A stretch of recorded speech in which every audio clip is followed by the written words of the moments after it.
Amber, we'll start with you. Are we needed in this election cycle? Oh, gosh. I mean, obviously, yes. Even if you just look at the past couple of months and how quickly Joe Biden and the Democrats have unraveled from his horrible debate performance. I mean, conservative outlets were talking about his cognitive decline for years. They were reporting on it back in 2020. And I think legitimately, if you didn't have them, this debate would have legitimately been a shock to people.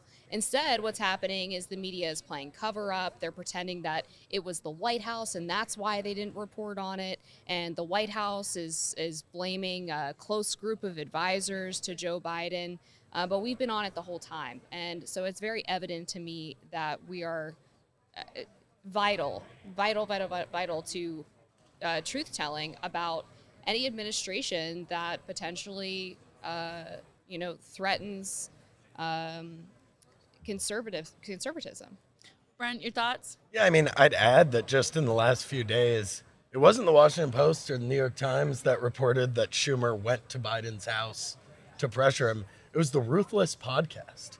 Brian Stelter tried treating it like an exclusive when some other outlet got it 3 days later, but it just shows you that, information isn't only going to come from the Times and Post and, CNN anymore. And I think especially because of the debate, and the debate showed that conservative outlets have been right for years. It's harder to discount things that they report now. And if you get the facts right, and I mean, conservative outlets are getting better and better every day.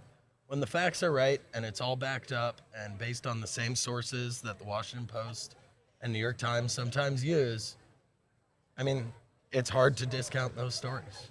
Right. Well, we know Andrew Kerr at the Daily Caller, formerly at the Daily Caller, for example, verified the Hunter Biden laptop in 2019? Way back before it was being reported widely. Another thing I wanted to bring up, Bradley, is we hear a lot of consternation among conservative reporters about scoops going to liberal outlets. What do you think about that? Yeah, I guess I'll play negative Nelly. Though I think Brent and Amber make really good points. If you go across from the Fiserv Forum, there's a giant warehouse here in the RNC. There's a giant CNN Politico sign. We are about a quarter mile further away from Fiserv than CNN and Politico's bureaus, right? This is the biggest challenge, I think, for conservative media heading into this election cycle, to not only get the right stories, but make sure that the right people on the right, and I'm saying right way too much, but the right people on the right are on message, and they have the right principles, and they are dialed in to carry this home. And that also works with media, right? We need to have the right message. We need to have the right people. And those people need to work together. Too often on the Hill or in op-ed placement, I hear folks say, well, we really need to get this in the Washington Post, or we would like to see this in the Wall Street Journal. Listen, with a coordinated media strategy and attack, you can get a lot done.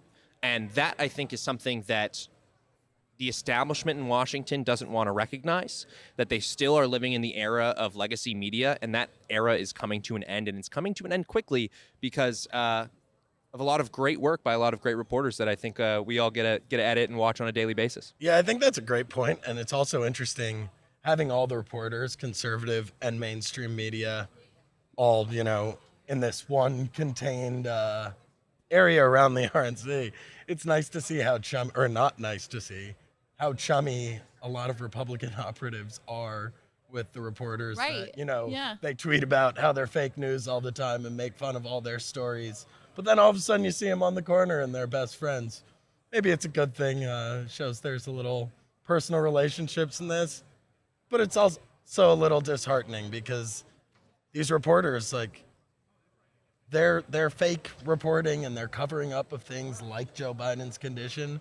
Not like a funny story. It's a very serious thing. It has allowed the mental decline of our president to go completely uncovered and unknown by probably more than half of the country.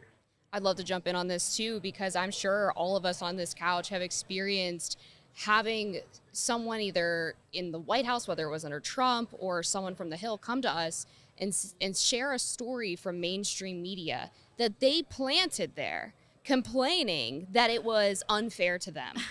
And can you please write about the bias in this story? And my thought is always, and my pushback is always, well, why did you go there in the first place when you knew this was going to happen? It's like the classic tale of, like, you knew I was a snake when you let me in, right? They do this constantly, and they want us to play cleanup for their own poor media strategy, where they constantly give their best information to the enemy. I hate when that happens. It drives me up a wall, because they'll come to you, and it's almost like they want the media cycle to be the pushback on the piece of legislation or the policy that they're proposing, rather than the positive social good that the policy could provide the American people. And if you work with conservative media outlets, have a coordinated media strategy, you can get a lot done. And there's a lot of great comms people on the Hill who understand that. Right. Yeah. My question there is this a comms problem, or is this the lawmakers themselves who are giving scoops both. and confusing? I think a lot of it has to do with just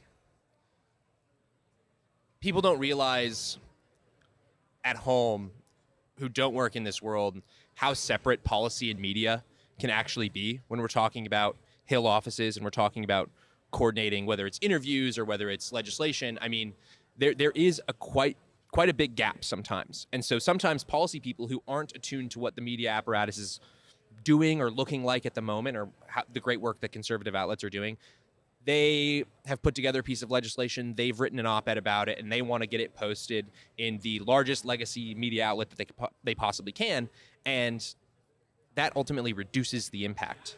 I think there's still this idea, too, that these outlets have and carry a legitimacy with the American people, which is a fallacy, because we know that trust in media is at an all-time low, and that's because of the legacy corporate news. And so the other frustrating aspect of this is that these individuals who are placing these stories could help delegitimize them further by choosing not to play ball with them. And the fact that they keep going back to them allows them to retain a relevancy that they don't deserve. And Bradley pointed out this CNN Politico grill they have down the street. I mean, even if you just, when you're in the convention center during some of these speakers, look up at the booths and where these cable news outlets are situated.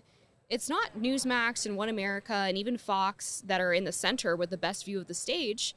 It's Reuters and NPR and the Associated Press, who all have the best seats in the House for a convention that they are going to tear to shreds because they hate every message that is coming off of that stage. Such a good point. Such a good point.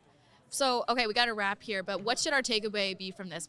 How should Republicans treat us heading into the new election cycle? I'd say, and like, this is on us a little bit. Part of the reason they go to other outlets is they have a bigger audience, or, you know, more legitimacy. And we're probably right to complain, and it is absurd how some operatives handle conservative media. But we could also just be better. If everybody is striving to get, we should try and want to have as big of an audience as the New York Times. Be as desirable. Yeah, and once we do, and we should do it by having better scoops, writing stories better, having more interesting news, there'll be no reason to ignore us. And I don't think it's really a limitation. We can do that. Yeah. Great point. And you can either, snipe at each other on social media, and you can be adversarial to one another, or you can actually start to work together on these issues. It really does drive me crazy seeing all of these media organizations that are going to tear this convention to shreds. It is the loser mentality that has dominated the Republican Party since the early 2000s, 90s, as far back as you want to take it, since Reagan left, right? There's been this loser mentality that says, we're not here to win, we're here to play victim, and we're here to keep that victimhood complex bringing us money from our donors, from whomever. And I guess my message to Republicans on Capitol Hill, or all over this country, right? Republicans even on the school board level, is don't play this game to play the victim. Play it to win. And we can do that. All right. Well, thank you guys so much for joining us. This was so much fun. Thanks, Mary Margaret.